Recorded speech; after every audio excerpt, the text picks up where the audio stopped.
between the expenditure and saving of the Sunita 6:4.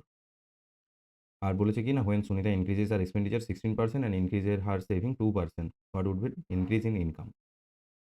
এই ম্যাথটা পড়ে আমি প্রথমে কি পাচ্ছি, যে ইনকাম সমান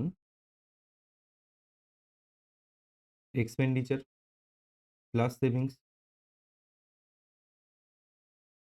এই কন্ডিশনে কি বলেছে, যে আউটপুট সমানুপাতি, যদি সামের সাথে সমানুপাতি হয় তাহলে আমরা কোন ইউজ করব, এমপিজি অর তরাজু পদ্ধতি, এটা ইউজ করছি। এক্সপেন্ডিচার কত বলা আছে, 6 অনুপাত। সেভিংস কত দেওয়া আছে, 8। ইনকাম চেয়েছে, অনুপাতটা কত ছোট করে দিচ্ছি আরো। when Sunita increases her expenditure 16%, 16% increased, plus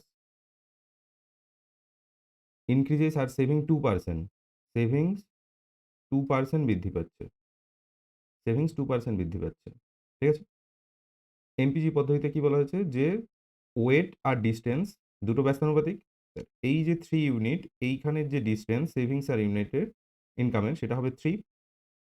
আর এখানের ডিস্টেন্স যেটা এক্সপেন্ডিচার আর ইনকামের, সেটা হবে 4। তাহলে টোটাল ডিস্টেন্স 7 ইউনিট, 7 ইউনিট। আর এখান থেকে এখানের দূরত্ব কত, +16 +2, ডিফারেন্স তাহলে কত, 14। তাহলে 1 ইউনিট সমান কত দাঁড়াচ্ছে, 2। 2। আরেকটা জিনিস লক্ষ্য করো, যে এদিক থেকে যখন আমরা এদিকে যাচ্ছি তখন ইনক্রিজ হচ্ছে। তাহলে এখানে ছিল 2% সেভিংস করছিল, সেখান থেকে কি হয়েছে, ডিস্টেন্স 3 ইউনিট গেছে। 3 ইউনিটের ডিস্টেন্স কত না, 3 × 2 6। তাহলে কত হলো, 2% প্লাস 6%, টোটাল কত তাহলে 8%। তাহলে ইনকাম 8% কি হয়েছে, বৃদ্ধি পেয়েছে।